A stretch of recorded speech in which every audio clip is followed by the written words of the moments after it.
conversation today, and I want to have opportunity for each of you to share your concerns. I just asked for a couple norms for our room, and that is that we're respectful for one another, that we're civil towards each other, that we may not always agree on everything, but we may also have the ability to have a civic conversation, because the one thing that we do agree on is our children. Absolutely. And that is what Kentwood Public Schools have always focused on, is the bright future that education can provide for them. And so, as we go through this process, it is an ongoing district and police investigation. There are many elements of it that we're still finding out, and that we're still learning through interviews and other forms of investigation. And so I'll do my best to share information as we can, but we also don't want to compromise other facets that are going on. With that said, we have members of our school district here that are going to listen. I'm going to ask that we do go around, that we each have a moment to share your concern or question. We will capture those on the chart paper, so we'll get those issues out first. There will be some patterns that emerge from your questions and concerns, and we will do our best to address them as best we can. I do ask also for your patience and understanding as we work through this. The issue that brought you here today just happened today. It is something that we have acted upon immediately and are working through as we speak. Please understand that. So with that said, if I could have a couple of our district staff please join me up here to chart. If you could, when you do share, if you could just please share your name. If you are a parent of a student in the district, that also helps for us to know. That's up to your comfort level if you want to share that, but it helps us just, when we're in a community, it helps us to know who we are in this community, so I appreciate that. I would like to just kind of go in sequential order as we go through. If you do not have a concern or question, feel free just to pass to the next one. If we will be here tonight as long as it takes.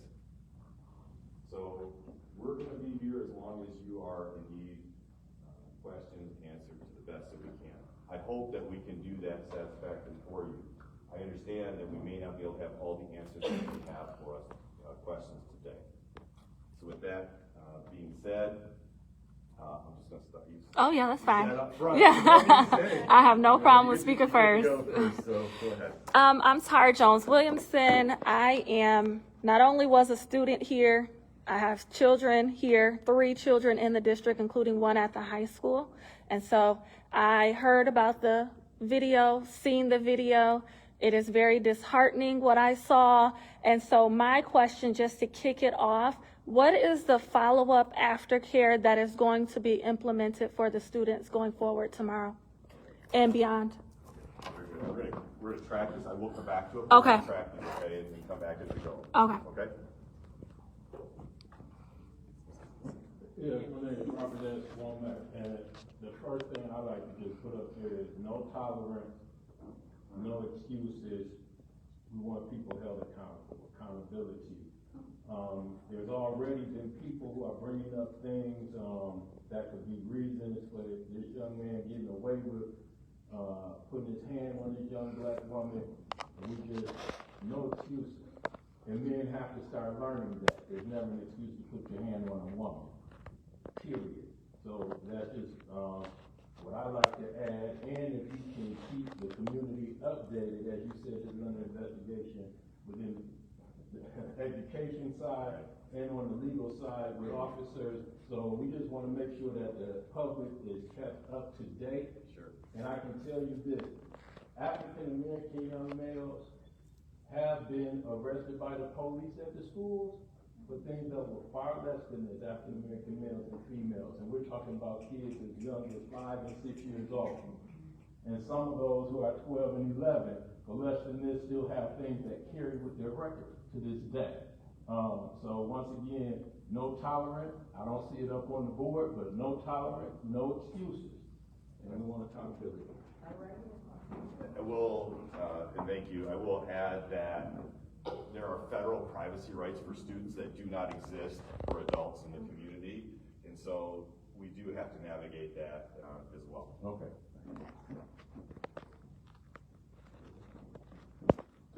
My name is Erica Page. I am a member of Comrade Collective, grassroots organization, and parent as well. So we have some demands from community members and parents.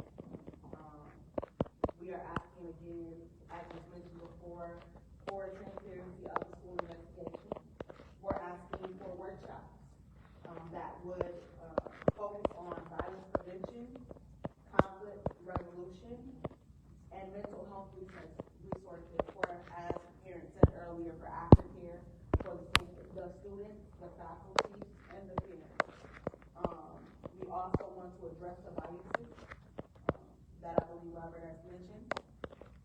And then we also want to work on scholar empowerment because as we watch that video, I don't know if you watched it, but I watched it numerous times, and we want to address those students that were standing around watching, right? And to empower them to know that we have the ability to not only stop, but impede, right?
Going forward, can there be communication with teachers and safety individuals so that every person feels safe enough to intervene, right?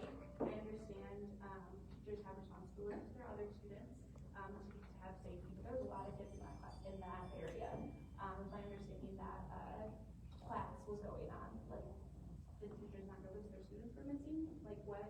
There's so many holes that happened.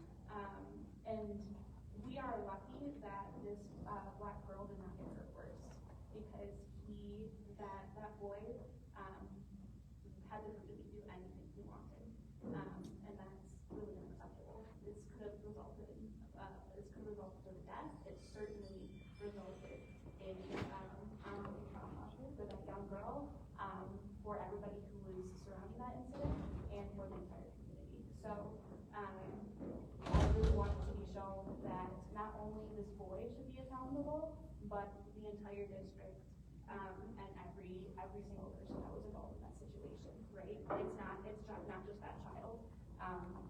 It's not just the racist incident of this boy. It's the entire system of racism in this school that allowed that to happen.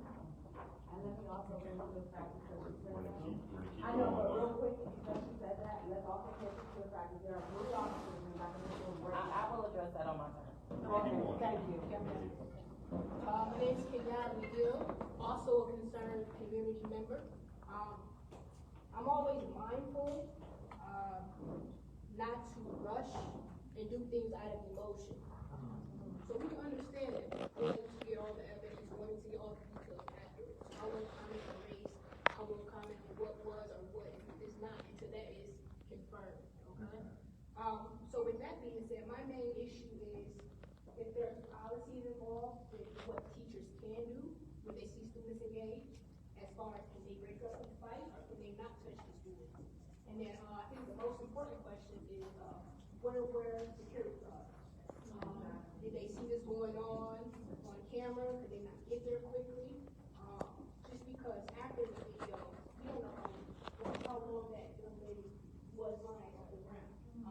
We don't even know her condition, because again, we're waiting for facts to come out. So until those facts are, brought to the light, then we can decide how we want to go. But I think most important is, what is the typical procedure when a court there's fight? Because kids are gonna fight. And then security guards, whoever the security guard. Thank you. My name is Kenneth Cortez. I'm gonna be real quick. Just having worked in the schools in the past, especially at a high school level, you all mentioned that security, they're always on their job. Everybody's known that security wasn't anywhere present. If you're kicking kids out of your classroom, I was speaking with one of your teachers, actually, don't see him in the room, Mr. Alexander, I believe his name was. And he gave me some insight on what he would do specifically, and that would be before kicking the kids out to call security to the room. Absolutely. So if there's not security nowhere present, or there's security nowhere present, I should say, then that teacher specifically was not doing their job properly, and I think that needs to be brought out to the light too. The teacher is a lot of fault here that's not being talked about. Absolutely. I can address that it did not happen during class. This was during past. But there's always, No, go ahead. I'll rebuttal, it's still my time, Yeah. I'll rebuttal. It didn't happen in class, that's very clear, but with any incident, there's always a before and an aftermath. So what led up to the incident, what started in class. There's kids that can, they can corroborate the story. So we just wanna make sure that that's put on the board, so it's like who the teacher was, what they actually tried to do. Clearly the kids were outside, so the kids either left on their own or the teacher kicked them out. Right? It was past. So, it was past the bell rang? Okay, thank you for the That's what I was correction. trying to say. It's No, past. that's, okay, that's understandable, then there's a lot of stories that are going around, right? But still, though, past the bell, then there should be security in the hallways, at the very least, teachers should be outside monitoring the hallways. When I was in high school, teachers were at their door monitoring the hallways. You have 400,000 square feet, you said, right? 400,000, excuse me, so that's a lot of teachers, so that can be outside, you need some help, security can't be everywhere, but teachers should be. Absolutely. Thank you. Thank you. Hi, my name is Rachel Guyton. One of my biggest concerns right now is I have 2 children in that building that have to go tomorrow. Absolutely. So what are we gonna do starting tomorrow? I understand that there is, the number one thing up there is follow-up and aftercare, but we need action tomorrow, not what's gonna happen in the future. Absolutely. Can you add on to that, when you're thinking about action, what are the things that you're, as a parent, or what you've heard from your children, might be those tangible steps that you're hoping to see or hear? Even from personal experience, the neglect that security and teachers have on intervening when circumstances like this occur. There is no way that many children should have been gathered in the hallway and no attention was brought to it. That is a concern, because it could have been a lot more serious and nobody was there.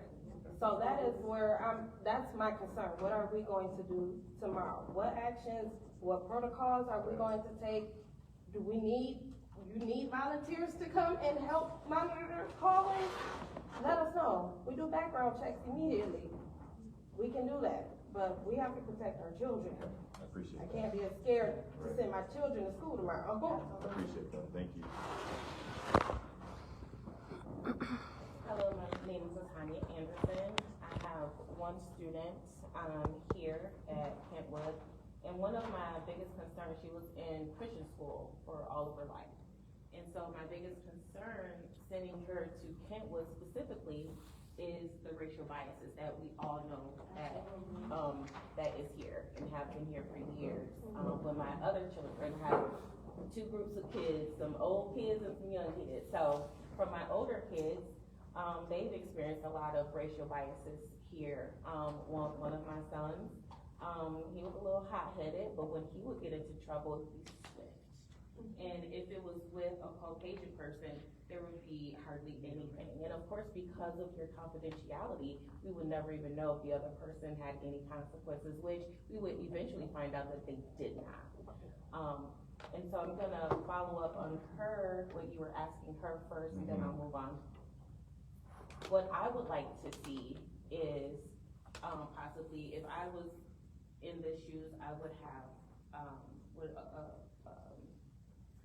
what do you call it? An assembly? An assembly That's what I was in thinking the too. morning, First thing. assembly in the morning saying, hey, we are aware of these concerns. 'Cause one of my, the overall concern was not so much the fight itself for me. It was the thing beneath the thing that created that atmosphere for the fight to happen, right? So one thing that is clear is that there is biases with teachers. And I don't mean to say this in any type of negative form. I have white friends, and unfortunately, they don't get it. So white teachers don't get it. You guys don't get it. So there has to be some type of intensive training for you guys to get it. There is a thing with Urban Family Ministries called In Their Shoes, where it takes you into this situation and puts you into some of the lives of everyday Black kids. And I'm not saying like our lives are all bad or anything like that, but we do understand because white people rule everything else, we are kicked to the side and have to make do with what you give us, right?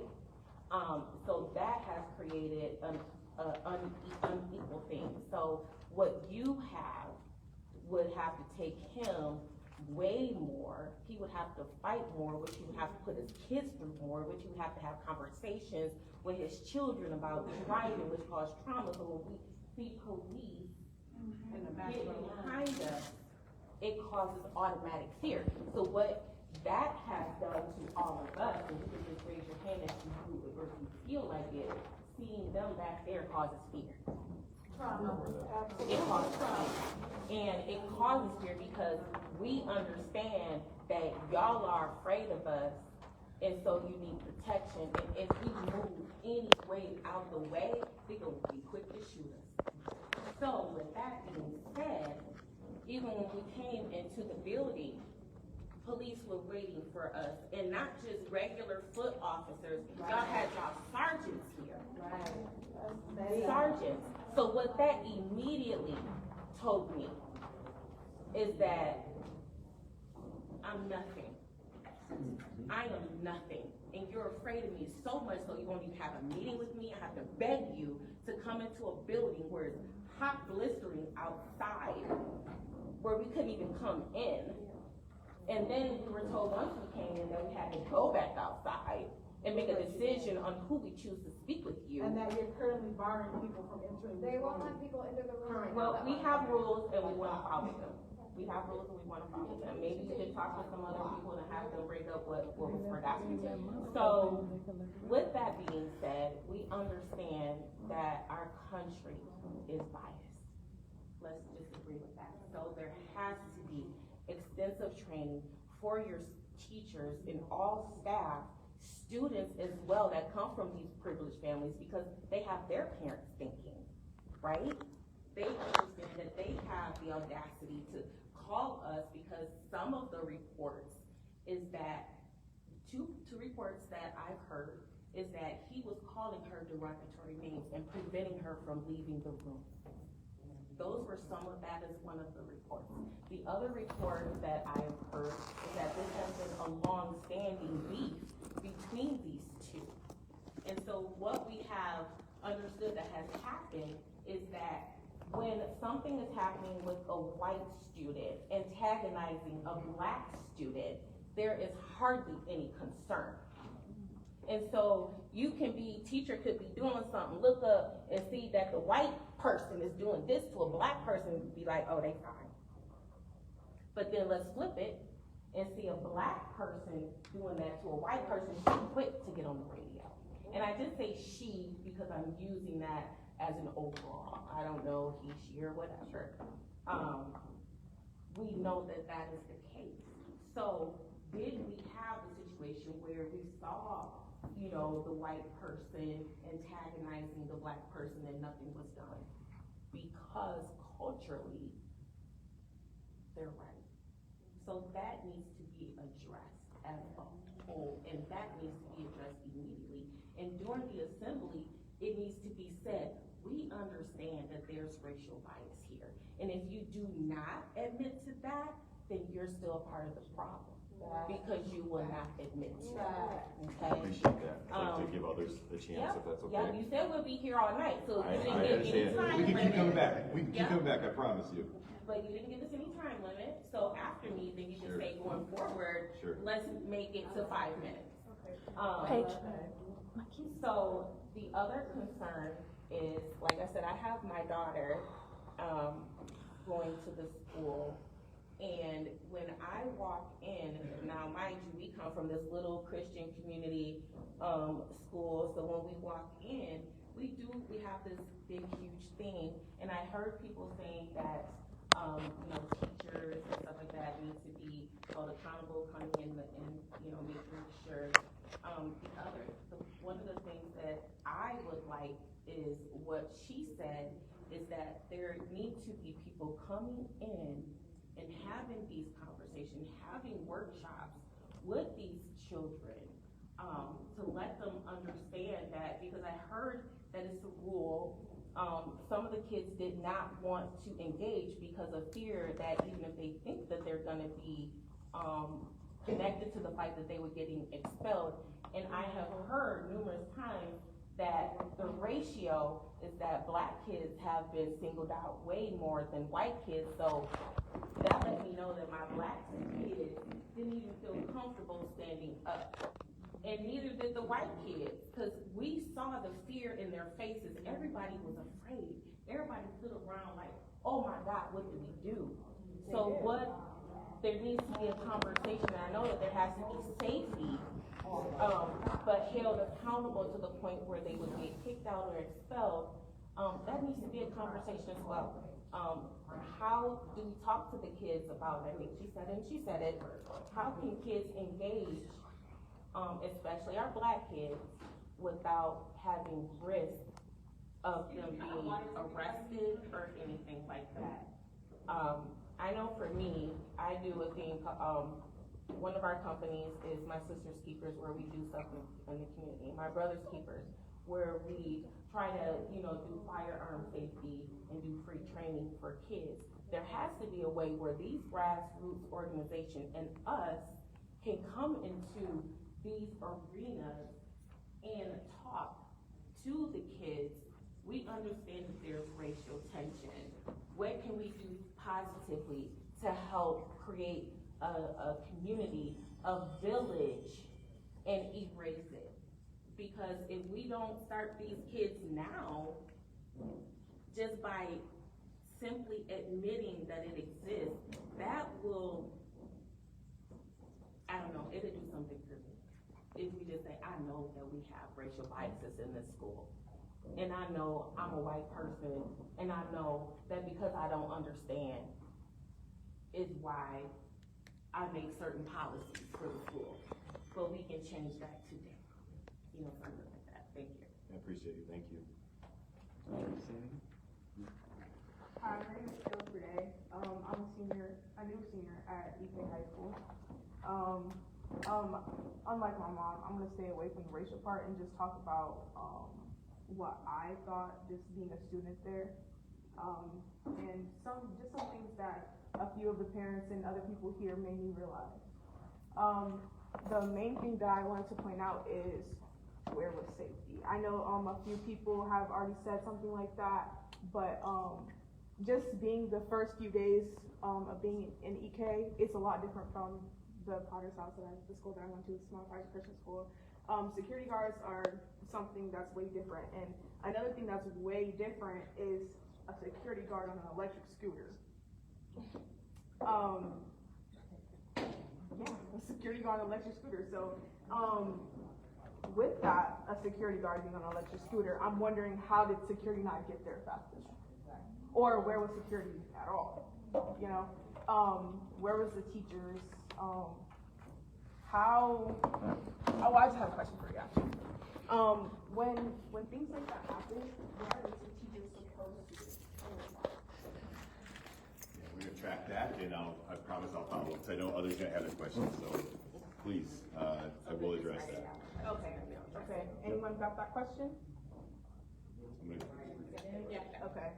Yep. Also, what is security's response time supposed to be? Anyone got that question?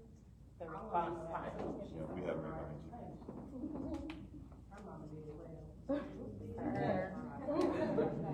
Well, we're happy to have you at EK. Also, I just want to talk about how just the incident made me feel as a student. When I first saw the videos, it was all over social media, of course, you know, teenagers. When I first saw it, just immediate, I don't even know the word for it. That's what I felt. I don't even know the word for it. Just cringe, disturbance, disgust, anger, things like that. Those kind of emotions came over me. Seeing all the other students standing around, those emotions came over me. My mom taught me well. My mom, my stepdad. When you see something like that, you intervene. So another question, which I'm pretty sure one of you guys have down, you guys have excellent points on it there. Why weren't the students intervening? Why did they feel as if they couldn't? Because I know if I was there, I would. At the very least, said something. Hey, let's stop it. You know. So yeah, those are my questions. I want to see where you guys are going with this situation moving forward. I look forward to coming to school tomorrow and see what you guys are doing with these points. Yeah, but also, I don't know, it made me kind of uneasy about EK. Like I said, I'm a new student, so this is very different. It made me uneasy, kind of made me like think, is this the school for me? Not want to come back. And I'm just wondering, like, there has to be other students like me thinking that thing. And I know, like, as a superintendent and as all staff of East Kentwood schools, is that how we want our students to feel? Do we want our new students to feel like they don't want to come back, that this isn't the school for them, this isn't the right fit? We don't want our students to feel like that, correct? Thank you. Hold on a second, sir. So my name is Will Braylock, part of the community, advocate for kids, especially fathers. Couple questions. Like I know that you guys can't answer the questions of the specifics about what's going on, so I'll stay away from that. But I'll answer questions that you should have the answer to right now because those are embedded in your policy, right? So when I first saw the video, me and a couple of fathers, I posted on my Facebook, hey, let's go up there and just find out what's going on. Not go up there and rah, let's find out what's going on. Because I always believe that when someone cares about someone, they're treated a little different, right? When someone shows up for someone, they're treated a little different. And I don't know the young lady or the young man. I currently don't have any kids in EK, but I'm a part of this community. And so the first question that I asked is, where's the SOP for, this type of thing, right? And is that readily available to staff, students, and to parents, right? Where's the employee handbook? What does the employee handbook say that a teacher's supposed to do, right? In writing, not what someone's gonna say should happen, what could have happened, where's that in writing? The next thing is your safety plan. Like there's always operational plans that say during transitional time, this is our safety protocol. This is where we're gonna place people strategically and on this floor to make sure that things are moving. I met with, I think, the safety and security officer earlier to ask some specific questions. And the specific questions, because I used to write policy for safety and security, so I had these questions. My first one was, where do you strategically place staff during this pastime? So he said, here, here, and here, and there's a corridor where it actually happened. He said, there's nothing back there but a bathroom, and I've never been in EK upstairs, but there's a bathroom there and a couple classrooms down the hall, right? And I said, okay. I said, so what's the teacher's job when the class is let out? The teacher comes outside of the classroom when the kids leave. The teacher meets the kids at the classroom when they come. Okay, great. How far is the teacher's room from the incident? And he said the teacher's room from the incident is about from that wall to where I am standing here, right? His words, not mine, right? I said, oh, that's fine. My next question is, it was crowded in the hallway. Is that normal? He says, yes, during the pastime of lunch, it's crowded. People are moving. Excellent, thanks for answering that. During this time, it was congested. So that then would be something that's not normal, right? It was almost 7 back, so that means 7 rows of students, right? There's 7 rows of students and it's congested. The teacher's right there. His words, not mine.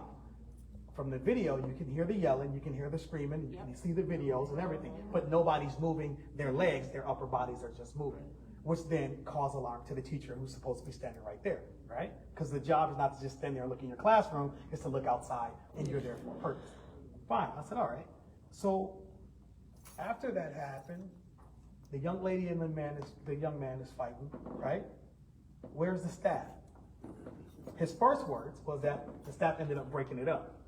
And I said, no. I saw the video. What broke it up is he stopped kicking her. That's what broke In the head. Right? And even when the fight started, as the young lady said, the response time, right? And I know depending on where they are, response time is going to vary. It's a big school. There was no security on that floor. And if there was, did security not find it odd that the whole left wing was empty and all the students were over here? Right? So during that time, you find where the students are, right? So he was like, it's a big school. We don't have enough people to be everywhere. So my question is, I understand that, but how many people were supposed to be there? And were those people there? So I'm sure that you guys have a list of who has those duties. Usually it's the teacher coming out and then there's a rotation of staff, either admin or whatever that's walking around that's assigned to that floor, right? There's a meeting about it, everybody signs up or it's assigned, right? We would like to see the list of who was supposed to be, not names, how many was supposed to be there, because none was there, right? The second thing is that the teacher didn't follow protocol if there's a protocol that says you come outside, you look, and then you observe, and you find out what's going on and you report if something happens, right? If that's the policy, I don't know. Inside of the classroom, something happens. There's a protocol for the teacher to be able to contact security. I don't know if you guys have walkie-talkies or phones or whatever the case may be. Here's the problem that I have. And I don't know if this is true, but all the reports say it started in the classroom with the verbal, right? The verbal, somebody blocking somebody, somebody's pushing each other trying to get out. The door is here, which means the teacher has to be behind the commotion, which means the teacher has to see the commotion. Teacher sees the commotion, what was the teacher supposed to do? So I don't want to deal on what happened, what was supposed to happen, did it happen, why didn't it happen, and who's going to be accountable for it not happening? Because this happened, we can't stop it. It's already happened. But what about when she goes to school tomorrow? If the system is broke, it can happen again. My next thing is this. When dealing with people, right? The first thing you want to do is make sure that you people them. I thought the way that this was handled, not the school, not the fight, but the way, and you're the superintendent, right? Yes, sir. I think the way that you handle it was more system than people, right? Because we understand that you can't answer some of the tough questions. That's why I only ask policy questions, because you can answer those. That's black and white. That's your protocol. Can answer the human factor, right? we had to wait outside. You were unavailable. It was like as if you weren't here. We don't know where the superintendent is. That was the word that we got, right? They sent out the safety and security man right here. He tried his best, okay? He tried his best. Shout out to him. I promise you he did. He tried his best, but he had no answers. And you guys, he just kept coming out as a runner. This is what's going on. This is what we need to do. At one time, not one time did you come out and say, hey, I'm the superintendent. I would love to meet with you guys. Let me finish, because what did I tell you guys? I said there's a meeting happening now before I told you that, right? And we understand that because you got to get your information together. To come out and say, hey, you know what? You guys waited here. We're going to finish up here. And when we finish up, we're going to come out here and we're going to have some communication with you guys, right? Because you, as you said, you guys are important and the kids are important, right? Didn't feel important standing outside in the heat, right? The next thing was when we came in, the statement to us was, you can't be in here. You all have to leave. My response was, what's your normal operating hours? If it's a normal operating day, then we can come in here. It's open to the public. Do you usually kick people out? Do people usually have to, we had to sign in basically almost to come in. Mm-hmm. Does everybody have to sign in outside to come in? No, it wasn't 4 o'clock yet. So I think that part wasn't handled good. The next part that wasn't handled good is that when we tried to have this meeting that you eventually said, yes, let's do, you wanted 5 people. Let me meet with 5 people. To a school that the parents are saying already have excluded them and marginalized them, you immediately made them feel like you picked 5. This is very important why you say this right now. It's some parents outside that they told us because we living on time, we couldn't come in. Well, hold on. There was no time limit for this meeting. So that's what I'm saying. So why? So they're not on time for what? Because there was no time limit. He don't know because he set it up here. I mean, there is a limit to how many people we can have in but here. there's open chairs. There's plenty of open chairs. So, yeah. There's no time frame on this situation. No, there's no time frame. They didn't give us. We didn't even know the meeting was happening, so that you can't be late for something that we didn't have a time for, right? So, next, my thing is there's open seats, so we're not at capacity until all the seats are filled, right? That's correct. That's building code, right? You guys put it together, which means that you put enough seats out for people to come and sit in. Is that correct? I think we wanted to address the concerns of the people that were here. And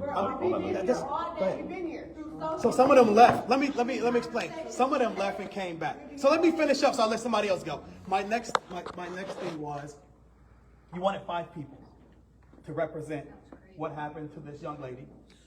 And there was a plethora of people who showed up here, right? And it's, no, we only want to speak to 5 people. I thought that wasn't great. That wasn't a great move. So then I came up with the notion that I understand that you don't want people hooping and hollering and yelling and screaming and boom, boom, boom, boom, boom. We understand that. But what it gave off is that you collective people cannot conduct yourself enough to speak to us without being disruptive. So you send us 5 good people who are able to communicate with us so that we can get something done. And to the young lady, I say young lady, the ladies over here. Okay. I said to them, that doesn't work for us. And she said, why? I said, because that's your number. You pick that number. And the first thing in any negotiation is never take what they first give you, right? Right. I always say never accept what they give you because you'll never have what you truly deserve. And so here we are after we said no to the 5, and that's all we're going to do, and that's all we can do, and now look at us. We are many. There was no meeting for us today, but then now there's a meeting.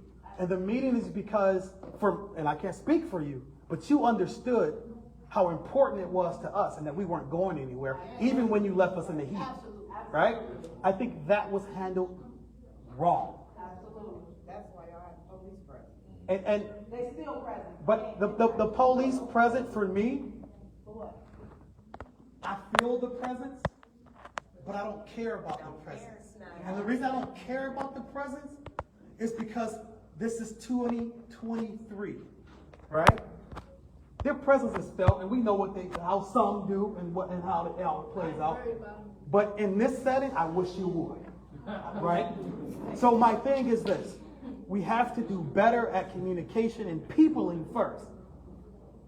And the word that you used and he used was it is not the culture of East Kentwood for this to happen. Well, your culture is on video letting it happen. Your culture failed to do whatever your standard operating procedure is to keep people protected. Your culture did that. Your culture said, stand out in the heat and I'll get to you when I can. Your culture said, send me your 5 and the rest of y'all go and they'll come back and tell you what I said. Your culture said that. So it's bigger than where we're at. You have to look at your culture because you're so big on bolstering your culture. You've said it twice. He said it to me earlier when I was inside of his office. So you're big on your culture, and that's great. Check your culture. Because your culture is doing this. Your culture is allowing this. And for the young people who sat there and watched, for whatever reason they watched, that's your culture.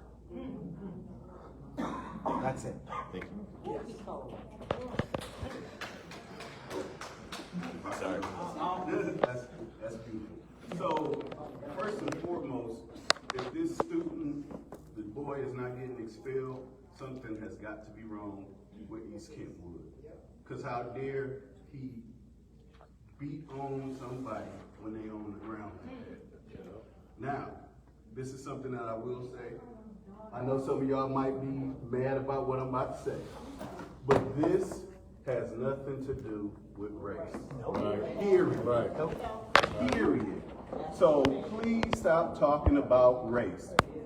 Like this has nothing to do with race because that boy is not white. Right. He's not white. It has nothing to do with race. It has to do with the culture of the students standing around and looking at a girl get beat up. And on top of that, the students feel like they can't do anything about it because if they step in, they will get in trouble too. My daughter was there. She knows exactly everything that happened. The girl and the boy. She knows everything, okay? So like when we are talking about the culture, just like he said, we cannot have students standing around thinking this is okay. Period. Like she said, we can have an assembly tomorrow where you need to talk to these students and tell them, if you see something like this going on, stop it. Period. I don't care who started it, who didn't start it, y'all need to stop it. That's the culture that we are, or that I'm seeing at East Kentwood, because you have this fight, you got the stabbing, and I'm sorry, but shouldn't the protocol been a little bit better after the stabbing? You had another video out last year with somebody fighting at a bus. There was a school shooting at the high school during a graduation, and we were locked into the auditorium. Exactly. So what I'm saying is, what safety procedures have y'all revisited for those students to be safe? Look, I went to Detroit Public Schools, so like what's going on at East Kentwood is like nothing, right? At least to me, because I went to Detroit Public Schools, and that's wild. But these kids don't see stuff like that, and they shouldn't see stuff like that. Exactly. So what are we doing to put security in place? Where were the teachers? Do we not have a protocol where every teacher stands out of their classroom for the walking period, and then when they are, all the students are in the class, then they come into class? I'm sorry, can I add on to that, like just being a student there? Yeah. During the first week of high school at EK, the teachers do stand outside the classrooms during passing time. But the teachers are really out there, especially the first week of school, to help new students like me learn the school. guide them to, oh, class 232 is over there, class 95 is over there. So for the teachers to not be out there to not see it is insane, because they're supposed to be there, especially the first week of school. Yeah, so we, as a school board or as a superintendent, we need to look in, you need to look into why those teachers were not in the hallway. I understand if we say the response time, I'm sorry, but response time, like, it needs to be a security guard. And if y'all need to find the funding, y'all need to find the funding. Cause that school has what, like 3,000 students in it? Oh, they get enough funding from us. Having one, two, or three security guards, one officer is not gonna help with 3,000 students in one school. But they got a million officers here now. I was just gonna say that. I'm not gonna, They don't work for the so school we don't even system. need to worry about the officers in here. That's a mute point. No, that's not a point, that's a Hey, teachers out here. hey, that is a mute point. Y'all got all these teachers here, all these securities here for us, but y'all went there for the kids. Listen, Let's let him finish his point, and then we can get to the police is a everyone. mute point. They back there. Who cares? I don't care. They ain't gonna do nothing to me. They ain't gonna do nothing to none of us in here, so we should not even care about, hey, we shouldn't even care about the officers that's back here. The students and the teachers didn't do anything. The teachers and the students didn't do anything to stop that. It's a culture problem that needs to be addressed tomorrow. If we allow our students and our teachers to just look at a fight because they feel like they will be in trouble if they stop it, that's crazy. That's absolutely crazy. That's all I'm trying to say. I don't care about the cops. I don't care if it's a white-black issue because the kid wasn't white. Like, please understand that, because I know why all of us are here, because we saw that post that said white student beat up black girl. It's not about race.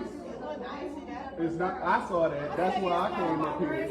It's not about race. I got y'all. Once y'all. Listen. I got y'all. Hold on 1 minute, brother.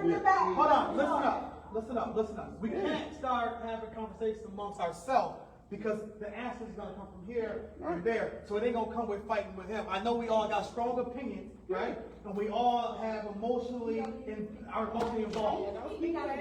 So let's direct that. So we're gonna direct our questions this way, right? We're gonna respect each person's time, all right? I appreciate y'all, man. Beautiful. Appreciate you. So all I'm saying is we need to figure out what's wrong with the culture at the school.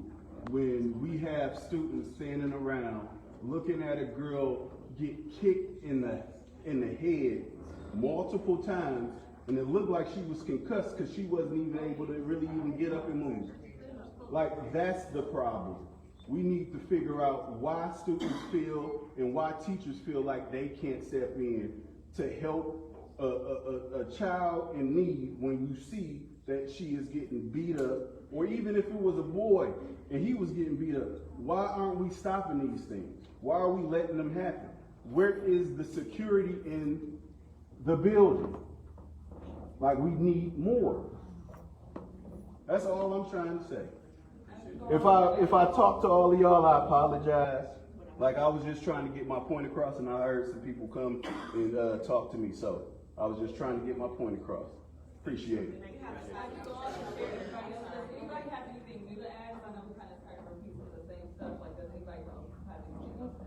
I think if you don't, if you have something that's been stated, feel free to pass, and if you don't get answered, we'll stay here.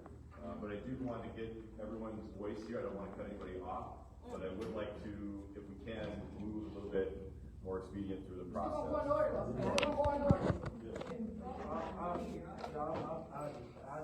I just wanted to say, like,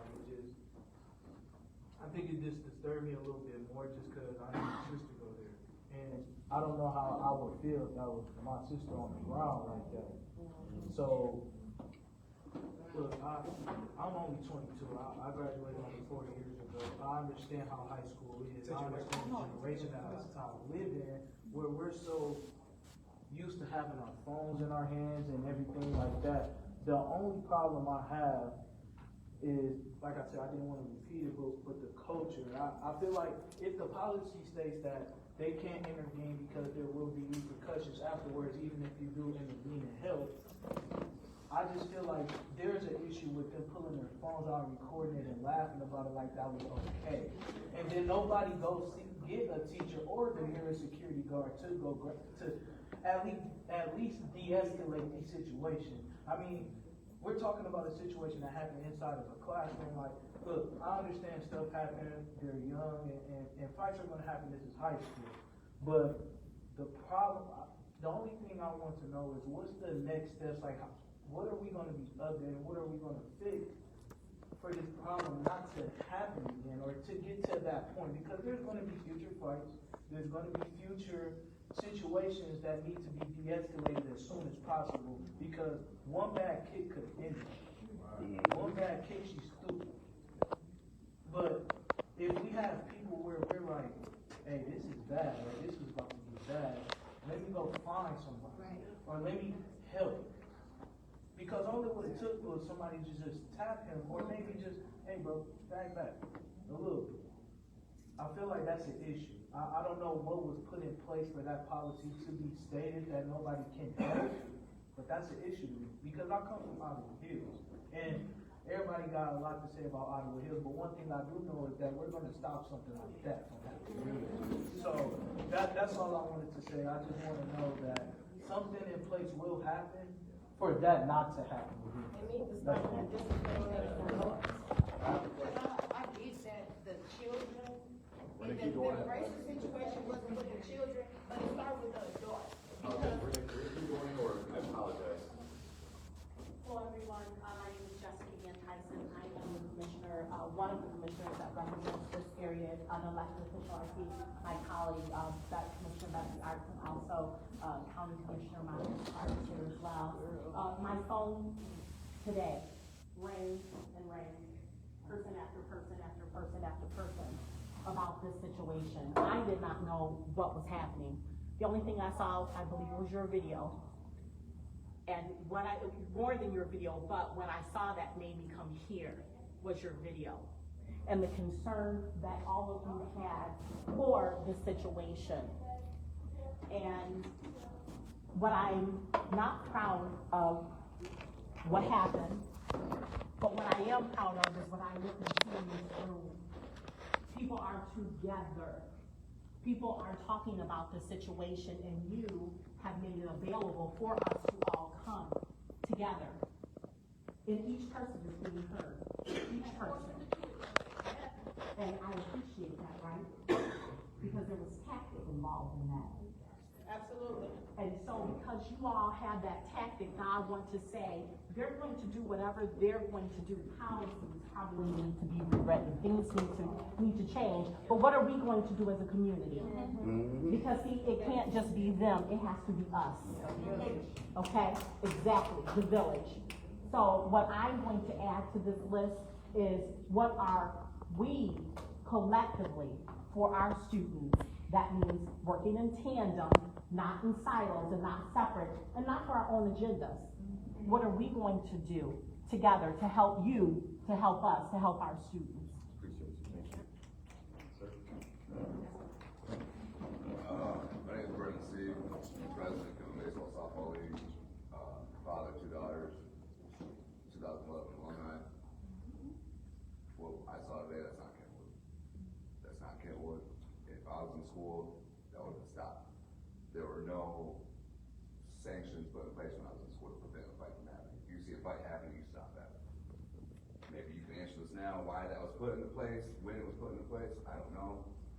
I'd like to see the students that were recording, they need to be the ones to cover content. That's how you stop that. That's how you get kids stuck to step in and stop things from happening. Somebody else said something about safety response time, and that's, I'm sure that was addressed, but I know short staff, you can only do so much, but it starts at home. 2, we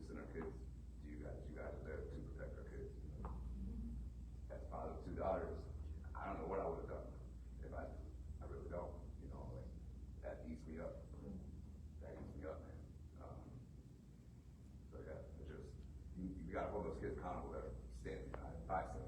That's not.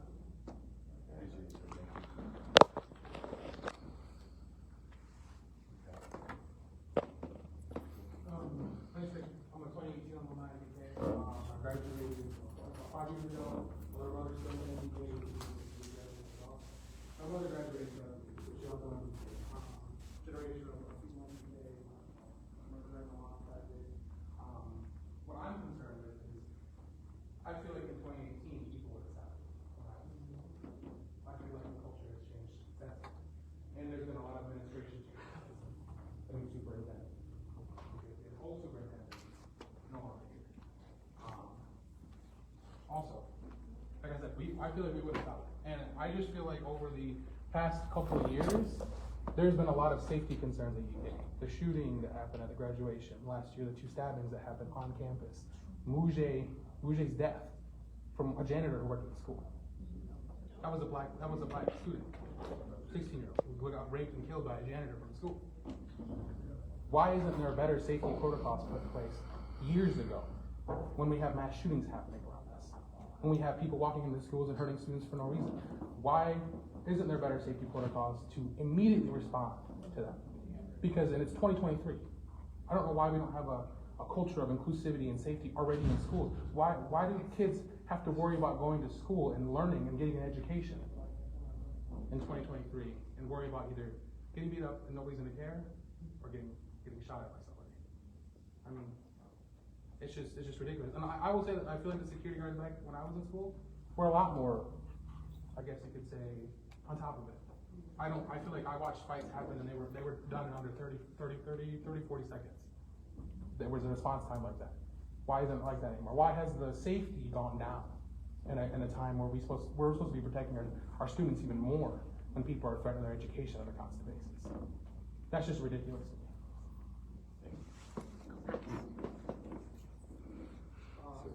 Sir, you got one hanging around the corner here. Thank you. My name is Rich Griffin. I'm the Director of Secure Violence here for the Urban League of West Michigan. We're here today just to engage EK administrators on possibly bringing some of our staff into your school to address some of these issues, engage some of the students there. So I've given my card to your security detail, I believe, but if any other administrator here wants that contact information of myself or my colleague, we'll be willing to give that out. And if there is any future assembly or conversations about this, please include it. Thanks, sir. Sir? Thanks for being here. One thing that I want to address is like EK is like the most diverse school in Michigan. It probably still is to this day. The most inclusive. Thank you for being here. But my thing is, if it's the most diverse place, why is it that you have non-black people using the N-word, calling black students niggas? What kind of culture is that? EK is very prevalent of racial hostility. Many incidents have happened on the campus of racial hostility, and it keeps building and building. I respectfully disagree with the brother, but I respect your opinion. But that is very much racial. The first thing you see when you look at an individual is their color. When I have to apply for a job, school, or anything, I have to put my race down. If race did not matter, I would not have to apply these things. It's a lot of racial hostility that happens at EK. There's no way that no non-black person should be calling me a nigga.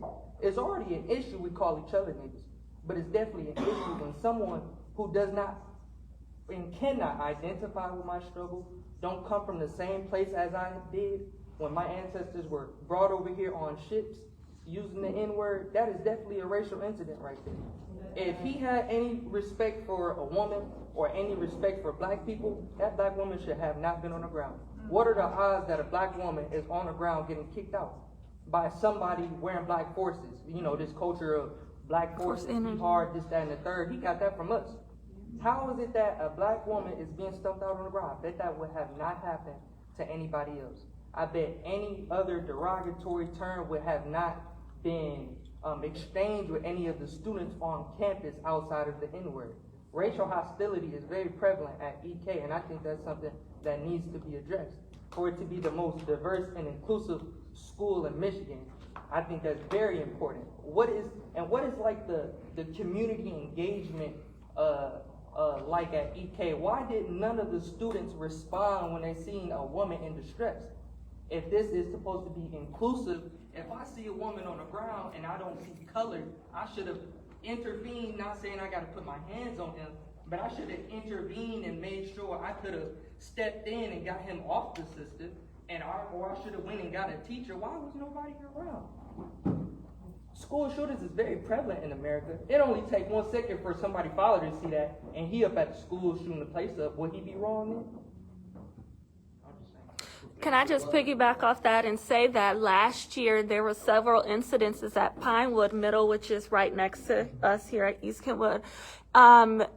A teacher, last name Brown, a white female teacher. We're going to continue in our order. I apologize. That was saying the N-word to students at school and was not reprimanded until the parent stepped in. You gotta stop it. Fathers also have to stop calling each other. No, that's right, and I acknowledge that. It starts with us, and it starts with us first. Stop calling each other niggas. I have to see you as my brother. I have to see you as my sister. It starts there, but it also has to stop with us being so comfortable with calling non-black people niggas, because then they jump in on that culture, and then now it's a mutual exchange of disrespect. It does start with us. I totally agree. But the thing about it is everybody consumes black culture on a daily basis. And we can't act like black culture there isn't one of the biggest influence there on that campus. We see it all the time. Go look at all the people on the walls. I know many black faces there, and high places too. It starts with us being able to respect ourselves and then demanding respect from others. Continue. Thank you. Thank you. Betsy Arts, Kentwood City Commissioner. I'm actually a former Kentwood parent as well. My kids graduated just a few years ago. I just want to say I moved to Kentwood for the schools 22 years ago because I wanted what we have in this community.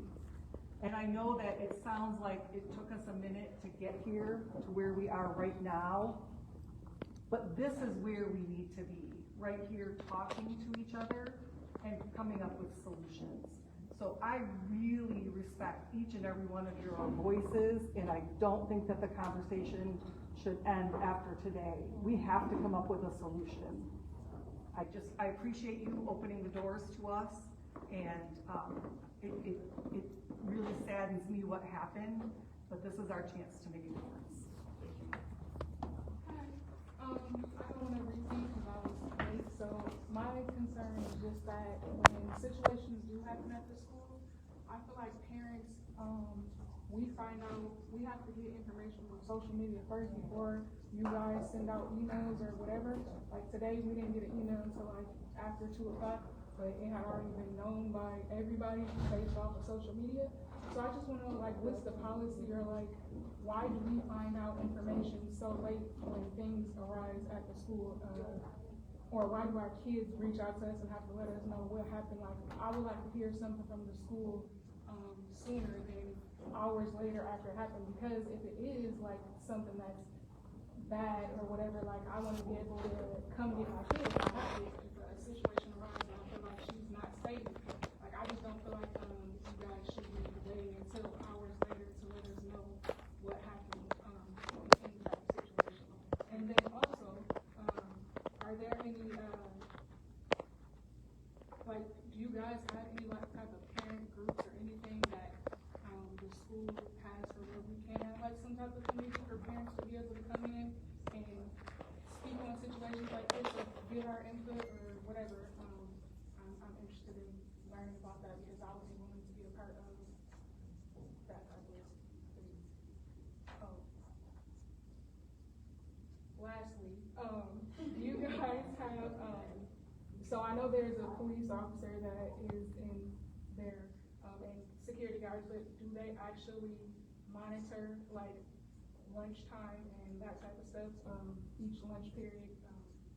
Is there somebody that's monitoring lunch times, or are kids just freely moving around throughout lunch? And is there some type of parent volunteer application that if you guys don't have the security or the teachers or staff present in those positions, do you allow parents to come in and volunteer to step in and help out through lunches and anytime that they're kind of moving around, in the hallways to make sure that kids are safe. Sure, question, he's coming back. Oh, and that wasn't my Sorry, question. sorry. That was a part of her. Period. I have a lot of really things to say, but I won't say them all. One of the things that I wanted to address that I do think a lot of people did find it a racial issue, so that's what sparked a lot of things. And if I could take a look around the room, I could feel like that's true because there's a lot of black people here advocating. And it wasn't just because whatever his race was, her race was black. And we're showing up for us.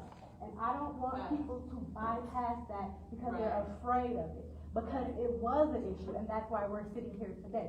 She said tactics. She said we're all here because of tactics. We're all here. We are all here for us. That's why you were pressed into this particular meeting to have these conversations, because we showed up for hours today. Right. And all those policies, concerns, and questions, all those things were great.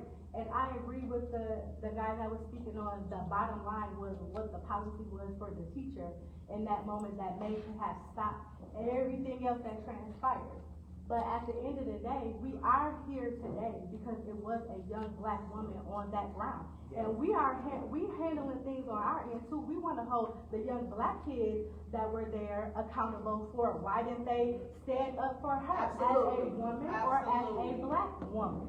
We're not going to hide the fact that she was a black woman. And let me say this, because I see some messages also as far as children shaming other children. She was not just a young black woman. He called her a fat woman on top of that. So everybody in that situation has to be held accountable. The kids that was holding the phone, all the other stuff that everybody said that I don't feel like repeating, but I wanted to make it a point that we are here for us because she was one of us, and we want to make sure not only he's held accountable, but properly, because different races get held accountable different ways. So once again, we're showing up not just for her, but because she was a young black woman that was in a situation where things could really go differently because of his race. Is he being expelled? Is he gonna get a charge?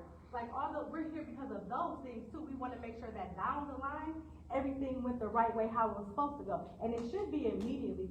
You guys tend to say a lot of things like, we're gonna review something, we're gonna get all the details.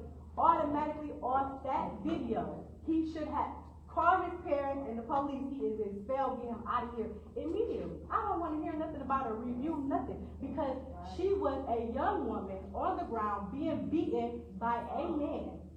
And if that would have happened anywhere else with grown people, whatever, he would have been took to jail immediately. I don't know if that's what happened today. That's what all the concerns was about. And we wouldn't speculate on everything if you guys would hold yourselves accountable and have press conference immediately. If you know what's going around on social media, I was one of the people who called up here today, and I don't even have a kid here. But I wanted to know what was next.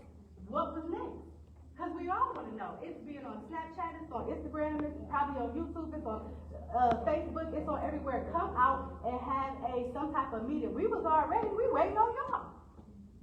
And then lastly, for us to get here and y'all tell us that we was not on time, like, I want to just be like, and then everybody wants to be like, calm down. These are the reasons why we're here. The police telling me, stopping me in my tracks, and other people want me to calm down like I'm being aggressive.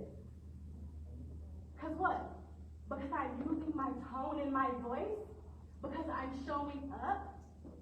Because I'm shaking my head? What was it? There's no time schedule, and that is a problem that is around the world. And so check y'all schools and check everything else. Ain't no time frame or limit on when I'm going to come in and address something that's going on with my people or in my community. And that I made that clear today. I would have pushed through the doors and let everybody in, but I was trying to be, a lot of people like to hold your back and stuff all the time. I was trying to not be that.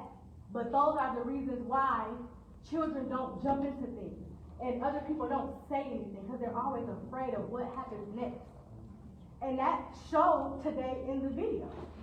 Don't make it seem like everybody is crazy and aggressive because they're trying to stop something or they're trying to stand up for something or they're trying to stand up for, if it was a white kid standing up for the black girl, even better. We have a lot, like, you don't even know in this room, we are allies in here. All these faces are not new. It's people that showing up for different things. We go around doing different things. It's black, it's white.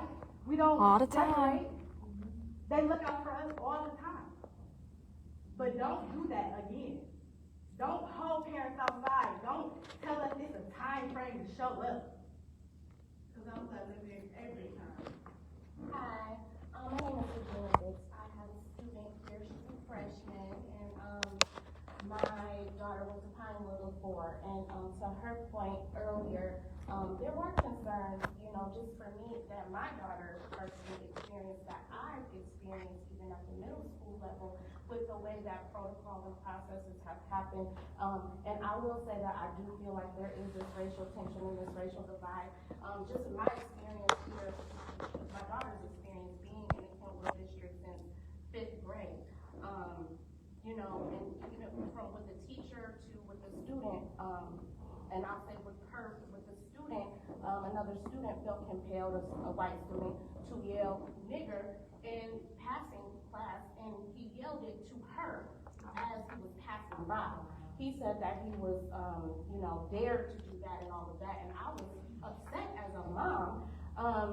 And when I reached out to the school, you know, I was not told what kind of repercussions happened with him, but one of the advocates, like youth advocates, did say that he had to write an apology letter to her, and that was about it. And I don't think, and I feel like the message that's being perpetuated with the students is something that that shows with the administration down. You all have a great responsibility as an educator, right? Like, you are the community that comes around the students, and while they're here in your care, and the way that that is being portrayed to the students, how you interact with one another, how you respond in situations of racial tension or whatever, speaks volumes, not only to the students and how they will interact with each other, but with the parents and how they see how you are interacting with their students, and so on and so forth. And I also want to say that to somebody else's point earlier, that yes, this is a very diverse school, and maybe one of the most in Michigan. In fact, because I speak in facts and not feelings, at least we'll go. According to a report, the 70% of the enrollment of East Kentwood is minority enrollment, with 65% of those students being economically disadvantaged. And so that makes me think about representation, because representation definitely matters. I really wonder what the racial makeup is at the administration level down. I would hope that the diversity is not represented at the lowest paying levels of the school, and that it should be represented throughout the school, because in those meetings where decisions are being made, where is the representation from people with lived experience, and how are those things being portrayed on your applications? I have a friend who is a great driver. I hate driving, so she always drives, and she had a mishaps or whatever, a hiccup on her background that she's trying to currently get fixed, but it's not something that should stop her, because she's applied to be a bus driver.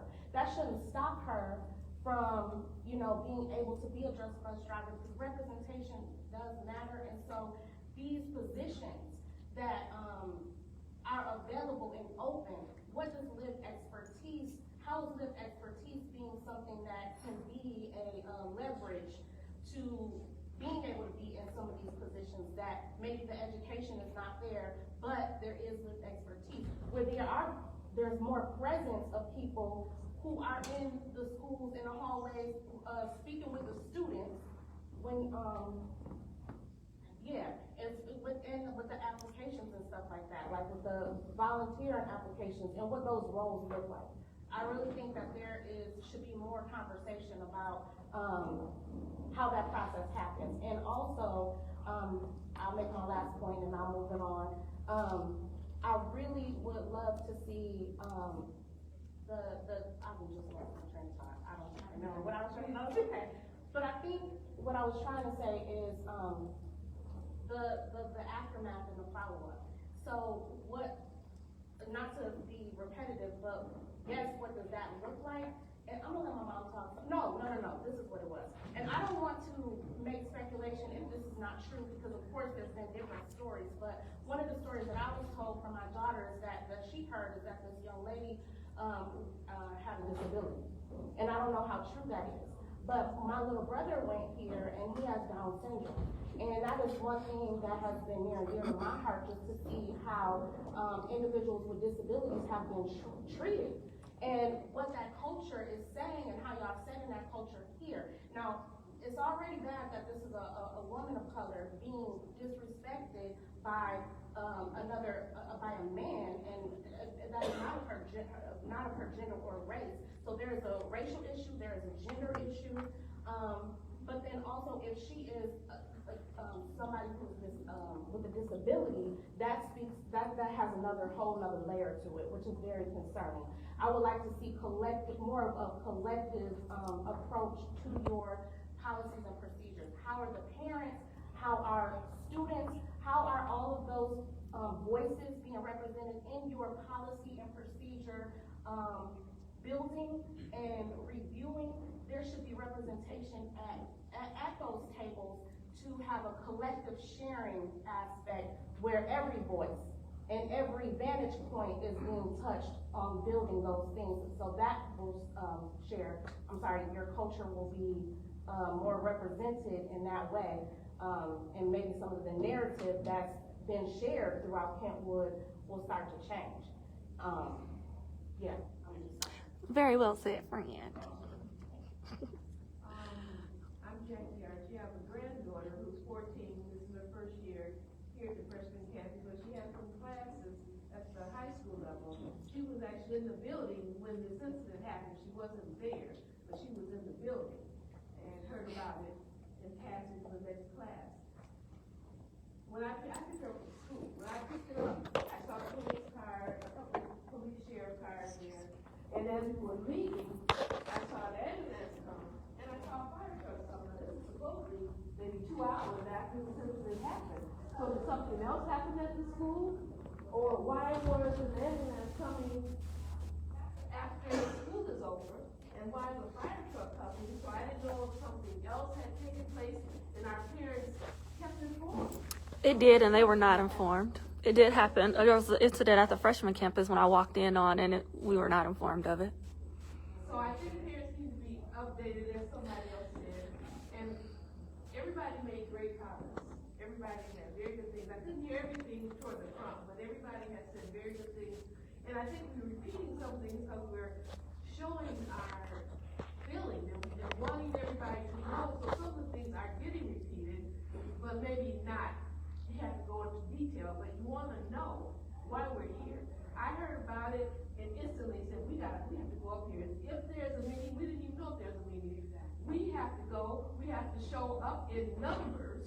We have to speak up and let people know, hey, we are upset about this. We want to know what happened, what is happening, and what's going to be done about it for the kids' safety. It was, I couldn't, so much emotion went into me when I did see that video. I just couldn't believe it, and it has to be addressed with those students who were observing, filming, laughing. I don't know, and like they said, the teachers, where were the teachers? Why weren't they out there? The security guards are on scooters, so where were they? It's just all the questions that people ask, they keep on asking. We really want to emphasize that so those questions get answered. And can I just make one other point? The psychological safety piece, right? Like, that's the most important thing for the students and even the teachers. We know that we live in a world right now where there is like this great racial divide. And I'm just gonna name it because that's the truth. And then the way that our youth are showing up in culture, the way that the culture is shifting is very concerning. So like somebody said, it does take a village. But what I wanna say is, she said with this, the parent volunteer, or being able to have folks there's a wealth of knowledge and expertise in this room. So there shouldn't be barriers, because sometimes barriers are put up And we recognize those barriers as a strategic move sometimes it feels like. So how can those barriers be lowered so that there can be representation coming into the school where there's different organizations who are willing to come here and offer their expertise to cultural sensitivity training to the staff, to awareness to the staff, bias, to students, whatever it is, how are those things going to get lower so that you're not facing these barriers where that representation can't come in because of this or this on their background or whatever it is.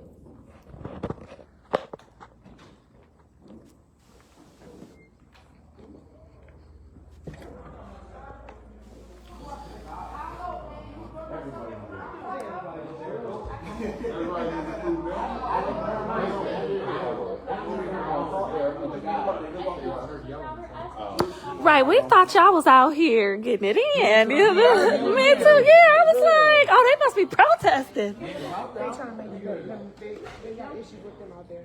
Okay. They're having a argument. We need to definitely hold people accountable. Are you okay? Oh yeah, I'm good. Okay. I'm always good. Y'all know that. So what's happening outside? Does anybody want to report what's happening outside? I don't miss the news media. I don't miss the police. Is there everything okay outside? Everywhere and nowhere. They told the media they can't be on here. Right. Good. Because they're gonna do nothing but misconstrue what's going on anyway. I was like, let me bring mine back in here because I ain't trying to be on Oh, you love it.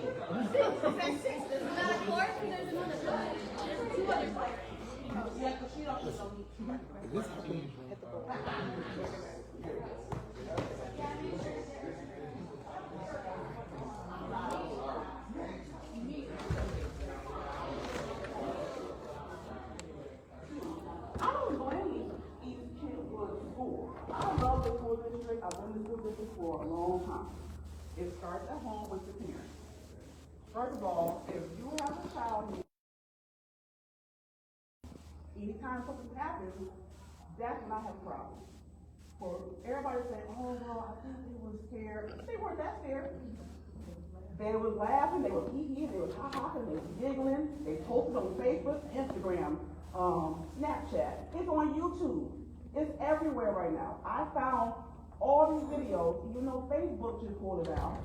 It's on Instagram right now, it's on Snapchat, it's on YouTube, and everything else they got up. It's up there right now. But again, what everybody's not seeing, it's a part one to this video. It's a whole part one to this video that I've seen why this started. How she ended up falling, why she couldn't get up. I see the whole video. It is sad because my thing is, my kids, I'm like, you know what? There's 3 of y'all, and I have a niece who's also a sophomore. I got friends here who are at this school. Protect each other. I don't care what happens. If that was your sister, your friend, whatever, you step in and say something. I don't buy all that, they were scared crap, because y'all were so scared, when they whipped out that phone in 2.5 seconds, walked away and hee-heeing and laughing at this girl while she on the ground and walking past her. No one helped her. No one said, is she okay? Can I help you up? Anything. It took everything out of me not to leave work and come up to the school. Even though my kids didn't have anything to do with it, but it's just a point. Like, I'm watching this girl on the ground, and other people's kids are just sitting around, just walking over her, like, whatever. That's what ate me up. But like I told my kids, if I ever find out, if I've ever seen one of y'all whip out your phone and recording, don't come back home. Not to me, because I'm not playing that. I was raised at old school. You help each other. If that was your friend, would you just sit there and watch your friend get beat up like that? No one said, hey man, stop. No one said nothing. Silent. And then he walks through the crowd, big and bad, shirt off, like, yeah, I just did this and did that. Like, I'm not understanding.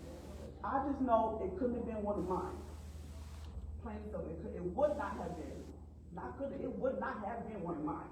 I gotta wait. I know my family, I know my people. It would not have been one of mine. But again, like I said, I have 2 seniors up this year, 2 twin girls. They are so excited for this year, so excited. I'm not, but they are. But they are like, Mom, this is like 3rd day of school already. This is not what they want to go into school. First week. I mean, they've been planning their outfits, all week for this to happen. All 3 of my kids are in marching band, are in concert band, are in cheerleading, competitive cheerleading, basketball. My kids are in every sport possible up here. They want to go out with a bang, and I'm gonna send them out with a bang.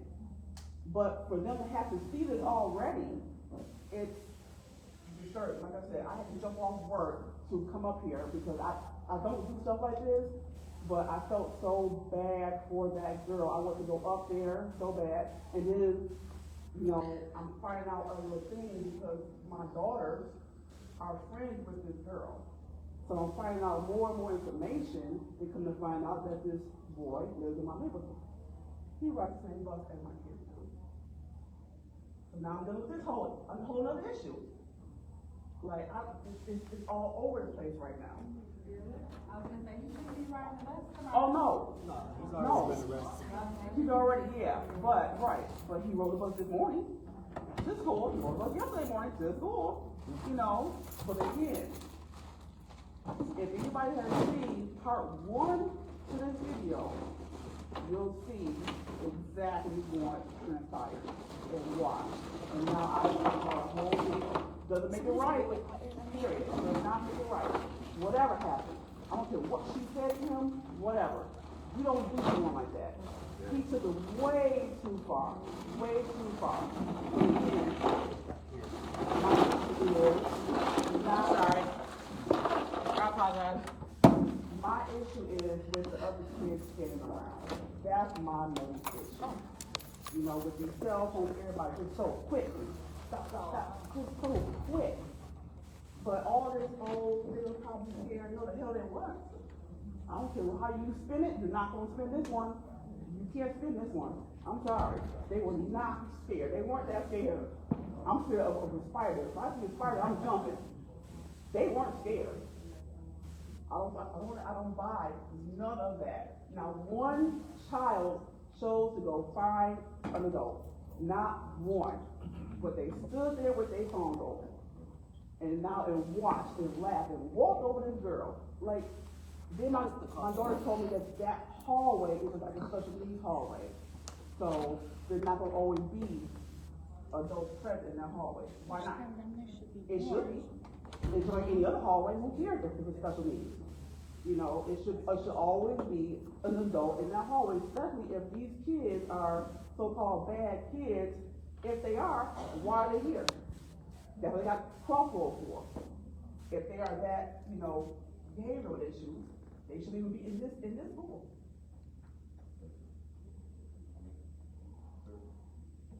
Okay, but I do have a senior that goes up here, and so today I was talking to my oldest daughter, and she told me, she said, oh my God, and I'm on the phone with her, and she said, something happened at Kentwood. I'm like, what? And I couldn't hear her, and so I hung up the phone, and I called the assistant principal, and then I called another guy that works here, and nobody was available, but I understand they were probably taking care of the business. So then I heard come down here just to see what's going on up there, just to concern parents. Appreciate you being here. My name is Ariel, and I'm a mother, and my daughter will be in high school soon, but when I see that video, I get to meet her, and I called her for a really good reason and answer the phone. But I would like to know how we can get parents more involved with their kids, because my first thought was, why is everybody standing around not doing anything? Why are these kids not helping? Like she said, nobody said stop. Nobody shielded this girl. Nobody, and like, why did this guy feel comfortable enough to put his hands on a female? And I feel like we need more male presence. We need more help with our children, but we need to figure out a way to get parents more involved. And the lack of communication that we receive from schools is one of the biggest problems. We need better communication so we can be more present in our kids' lives. Like, yes, I'm a young parent, I'm a young mother, but I'm there. I'm talking to my kids all the time. I'm having conversations with them. We need to have more conversations with our children so our children know to stand up. When you see something, do something. Don't just stand by and let it happen.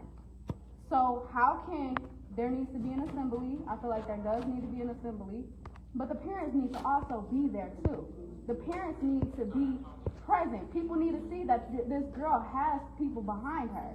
And I don't know who she is, but I felt like I needed to come and advocate for her because that could have been my daughter.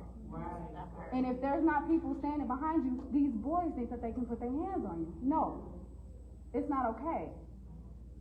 So I feel like I don't know what needs to happen, how we can get parents more involved, or how we can get better communication. I don't see any of that being written down, but yeah, we need that. I like that she said assembly with the children and the parents. I don't know if y'all already said that earlier, but I feel like that will make a big difference. Thank you so much. Commissioner Monica Sparks. This is my district. Right here. It's my district. And I was so upset. You talk about feelings. I was pissed when I saw that video that was sent to me.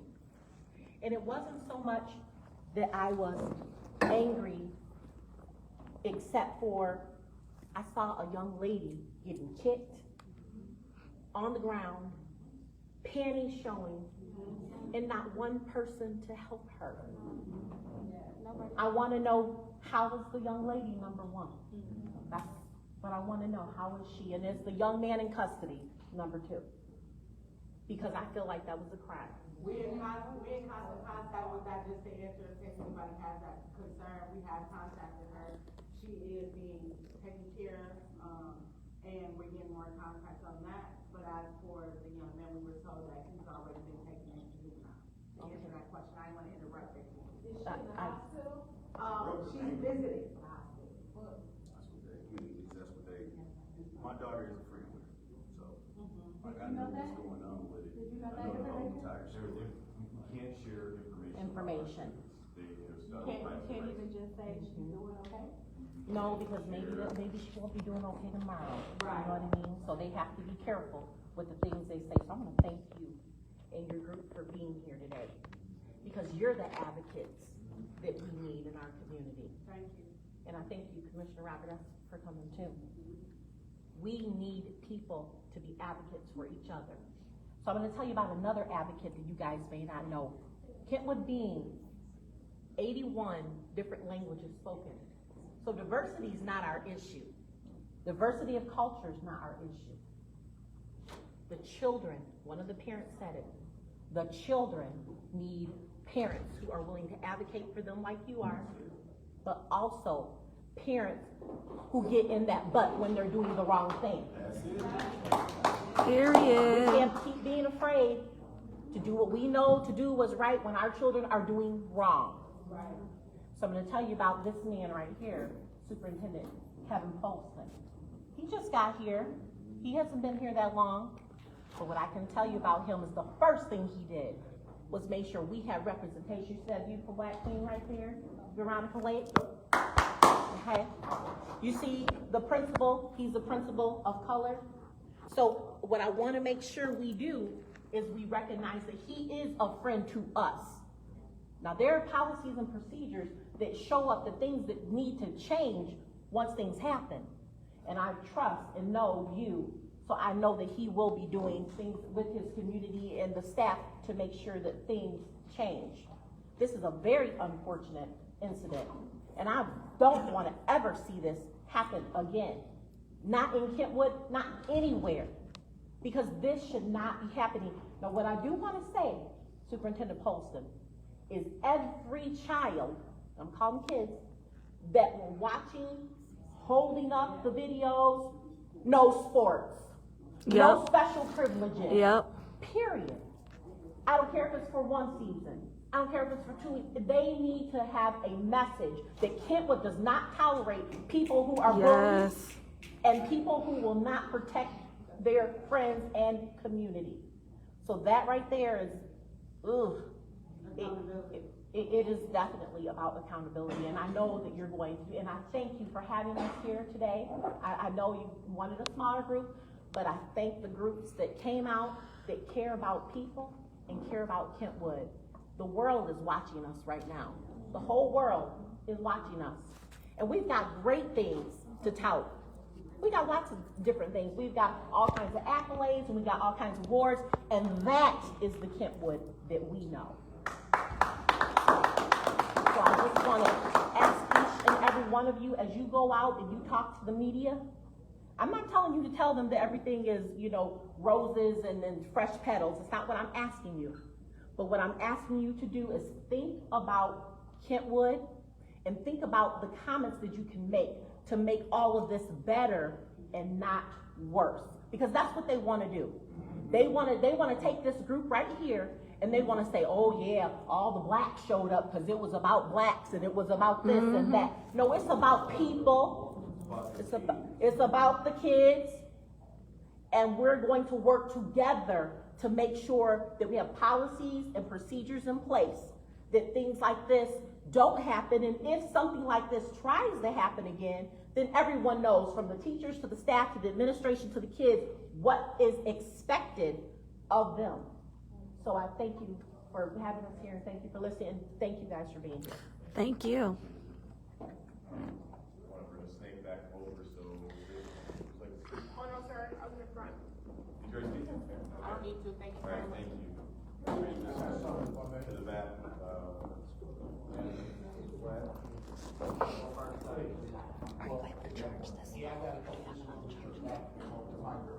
But 2 years ago, I moved my family out here to Kentwood to move out closer to my job, and I'm like toss away from EK right now.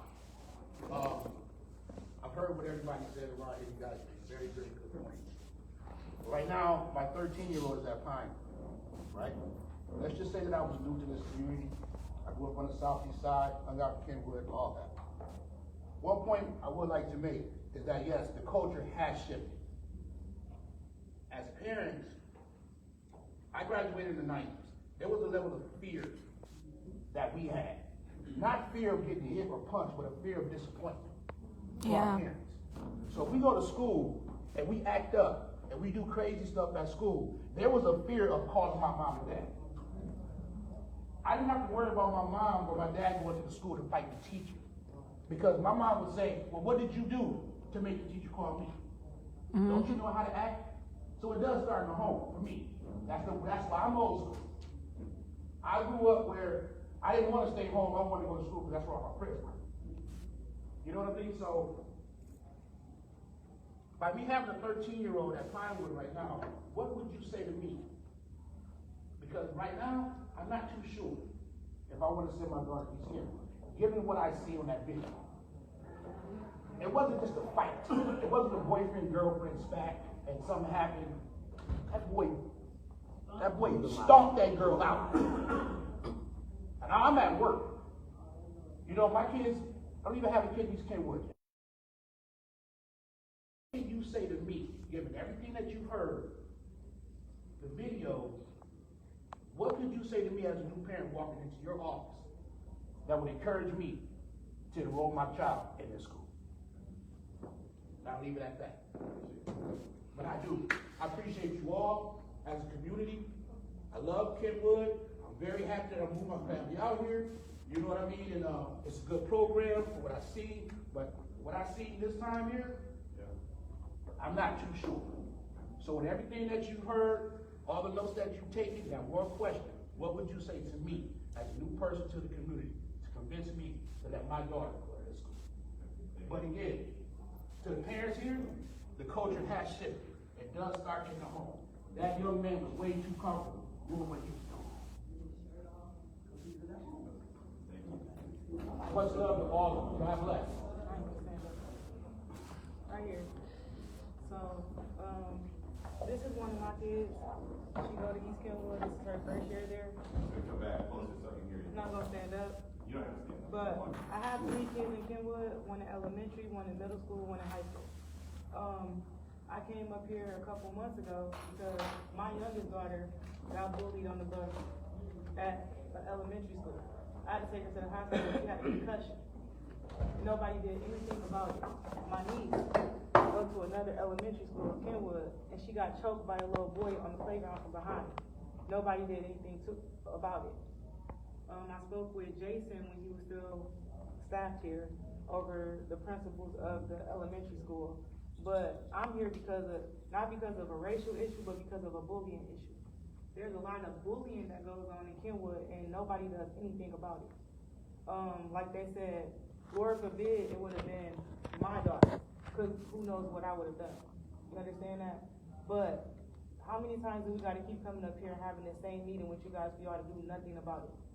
So the change starts at home, first of all, with the kids, because when my youngest daughter got bullied, I went directly to her parents' house, because that's how serious I am. I went there first, and then I went to the school. And then it was, we don't have video recordings on the bus tape don't work. But for 2 weeks they were trying to get it. I'm back and forth. I gotta get the police involved, hospital, I had to go to my job, I had issues with my job and everything due to you guys not following any type of procedures. And then every time I tried to follow up, it was, oh, well, we can't talk about that, we can't speak about that. You know what happened to the little girl? Nothing. You know what happened to the little boy? Nothing. Right now, what y'all telling us, because y'all can't tell us anything, the same thing that probably gonna happen to this little girl, the little boy, nothing. He might not even be in jail. But I'm here because I want to see a difference. I know it starts at home. My daughter, she don't get in trouble. My kids know better than to go out and bully people or to do anything that if I'm not around, if she says something to my daughter, she knows she better not say anything back to her. Structure starts at home. And as a community, we gotta understand that too as well. With our kids, we gotta hold our kids accountable. Like somebody else said. We gotta be the ones to step up and say, hey, this is unacceptable, because a lot of us, sorry, people gonna get mad at me, but we accept these type of things. Everybody getting mad, oh, they use the N-word, we use the N-word. So when we gonna stop making it acceptable for me to even call you that, or you to even call me that? We can't just get mad if you call me that. You understand that? So we do understand that it starts at home and it's within us. We gotta do something about it. You know what I'm saying? But everybody gotta be accountable. Yes, y'all staff should have been a little bit more timely. And also, you gotta think about it when it comes down to the staff. I see at Kentwood, I went to Hamilton Elementary, I went to Crestwood, but I graduated from Crestwood. I see with the staff, a lot of times the staff try to be friends with everybody. The staff is not staffing. You got security, but the security is friends with somebody else, that's how they got the job. What's the qualification for becoming security? Do you have to be qualified, or do you just gotta know somebody? It's a lot of just knowing somebody in Kentwood, even when it comes down to sports. The coaches, you got the same coach for every different activity. And then they pick the same kids for every different activity. So it's a lot of things that have to change in the Kentwood area, period, point blank. So that's why I'm here. I'm here because of the bullying. I'm here because of the staff is not staffing. And that's just and the parents is not parenting. And that's the overall thing. As us coming together as a community, we all can change that. We all got the power to change it. It's not just on you. It's not falling back on you. It's not falling back on the principal. It's not the teacher's fault that they got into it. Everybody keeps saying, where was the teacher? Where was the teachers? But we also see that we have parents that hold the teachers accountable for stopping stuff, and now the kids want to fight the teacher. Then now how the teacher protect themselves by pinning them down or something. Now the parent want to go up there and fight the teacher. So we have to be the deciding factor on how we want things to be handled, because in one way or another, we don't even never accept certain situations until it fit us, till the shoe fit. So that's why I'm here. And I wanted to bring my daughter, because I wanted my daughter to be a part of this, because she is a part of the community. She will grow up, she will be a difference when we get older, when she becomes of age. But a lot of things in Kentwood have to change, and it's not just with the high school, elementaries too. My daughter go to Discovery, my niece go to Conway. Nothing happened with either incident when they were assaulted, besides me running back and forth up here and running back and forth to school. My daughter did not want to go to school for at least about a month. She had terrible attendance. I had to force her to go to school. She didn't even want to go to school. because she was attacked. And not only was she attacked by a girl that was like 140 pounds. My daughter was just now a fourth grader. So can you imagine that? The fear, and then her not being protected at school to the point where I gotta go up there now, I'm looking like a crazy person. But what am I to do? You understand that? Am I supposed to pull her and put her in a different district? It's supposed to be one of the best districts to go to. You know? So what are you guys gonna do about anti-bullying? That's what the problem is. It's not a race thing. It could be a race thing if we wanna put it out there like that, but really it's a bullying thing. Everybody get bullied. Not just black kids. Black kids bully people too. And we're not here to say that we don't, but it's about us changing the narrative in all ways. So we let the internet raise our kids. Think about how much we let them be on YouTube, TikTok. They seeing all kind of stuff that they ain't supposed to be seeing. So it's not just the school district. It's about what we gotta do at home as well. So I'm gonna leave it at that, but I just wanted to say we gotta figure something out about the bullying overall. Thank you, Sharon, appreciate it. Ma'am? Julian Richardson. I'm here to speak about procedure, process, and empowerment. So I hold this flag because as a culture, we was taught don't go where you're not wanted. I want to know, do the school and the administrators of the school and the district understand what these colors represent, what they are about? I do not see them on this. This is a diverse school. This is one of the most sought after schools for people to send their children to, coming in from other zip codes. But I do not see the representation. So it is 81 different languages, possibly. But this represents, and I'm just want to make sure that the staff knows what this represents. Because I see the flags out here, but I don't see this one. And for the community, this particular flag is the one that has been given to us as the dark people on the American earth. Amen. That has went all worldwide for all African people to be united. And I don't see the red, black, and green being shown on here. And they may think, well, she's out here for a pat on her back. I'm not. I'm out here for the children. One, the most unprotected, the black female. The most unprotected in the world. I was disheartened. I almost broke down in tears when I saw what was happening to the young lady. I got off turning my paperwork in for them grants that I have to use to be able to put this message out. It's due tomorrow. And I left that mess on the table because I said I have to get out here to show unity.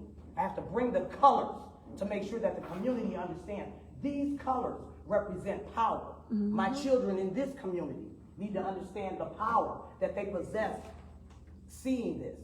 We need to bring it forth. It needs to be taught. And if the administrators don't know, I need to see the flag. I need to see the colors. I need you all to bring the colors. I need you all to learn more about it. Because, as I stated, the most unprotected in the world is the black female. And yes, we are not going to stand by and stay silent about what's going on. It's bullying, it's process, it's all of it put together. Everybody has spoken on it. But I could not sit here and not show unity as a community. And yes, I need that note on there. Do you know what the red, black, and green flag given to us by the Honorable Marcus Garvey in the United States of America for all of the dark people to come under one covenant of love, unity? Because if you don't know, your curriculum is broken.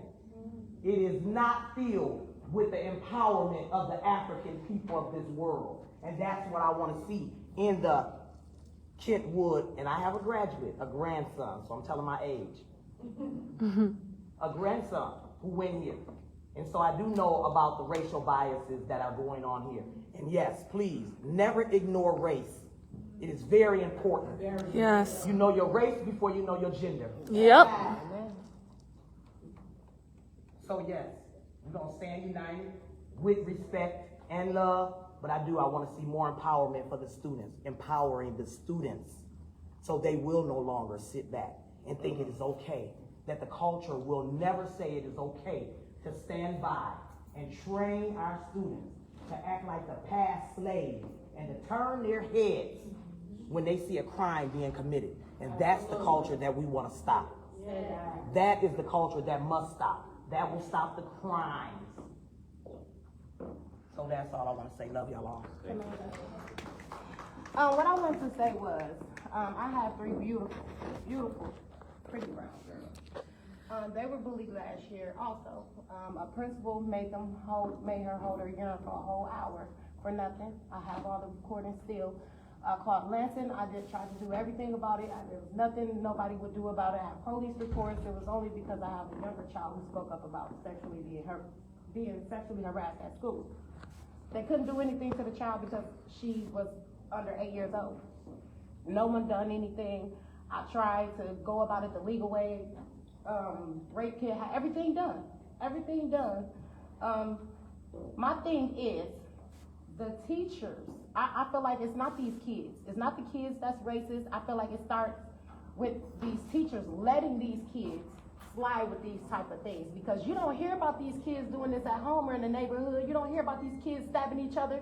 You don't see the police on the block of these kids stabbing each other or calling each other the N-word, parents at each other's house every day. It's not happening in our neighborhoods. Right. It's not happening in our home. It's only happening at school, because with children, they will do what you allow them to do. Right. So even as you know, your child doesn't act the same way around you as he would around another person. Am I right or am I right? Your kids, sometimes they act, they know who they can push, and they know who's gonna sit back, relax, and not say anything. Absolutely. So it's not the fact that, oh, this is a white kid, this is a black kid, and this happened. No. It's the fact that these adults are not caring because it's happening to these black kids, whether it's 2 black kids, Chinese kids, and a black kid. It's always going to be, we're going to watch because it's happening to this black kid. It's not these kids. You don't see the police coming down our block because Jordan stabbed Stacy. You don't see that. You only see it happening at these schools getting shot up, not these kids going. You see it every now and then, but it's not the way it is in these schools, because it starts with these teachers. They wouldn't let me see videos. They wouldn't give me no information. They put my daughter in gym and made her partner. The next day this happened to her. Made her partner with the same child that did this stuff to her in the bathroom. My child is still mentally messed up behind this. No one has done nothing about it. I got in touch with the Christian Grant, people from Lansing, everybody. I have the recordings, everything. No one has done nothing about it. This man has been sued before, and he's still there. My question to you is, who said this? Somebody said something about the security guards. They were there, but they weren't around the situation. Who was supposed to be there? How many were supposed to be there? Why weren't they there? And since they were not there, what's going to happen to their consequences? Why were they getting paid? Why were they getting paid for it? Nobody stopped that fight. He stopped that fight. He was tired. He was wore out. He done what he had to do. What's going to happen to these adults? It's the adults. It's not these kids. They only going to do what you allow them to do. When we drop our kids off, we sign that paperwork that y'all responsible for them. Whatever happened to our kids is on y'all. Regardless of what Sally Sue May said, it don't matter. And you sit here and you got all these questions from everybody here, but you didn't answer not one question. Let me ask you this. Is you going to remember everything everybody said? Exactly. But I'm saying, what happened at the school went public. You're going to follow up everybody with a private call, just as loud as that recording was, and what happened to that baby? That apology from y'all needs to be as loud. It ain't no phone call each person and say, oh, well, here's the answer. No. We need answers now. You should have answered them questions as soon as they were coming to you. But you didn't care enough to do that because it wasn't that important to you. You just up here listening because it's a lot of us sticking together. That's what it is.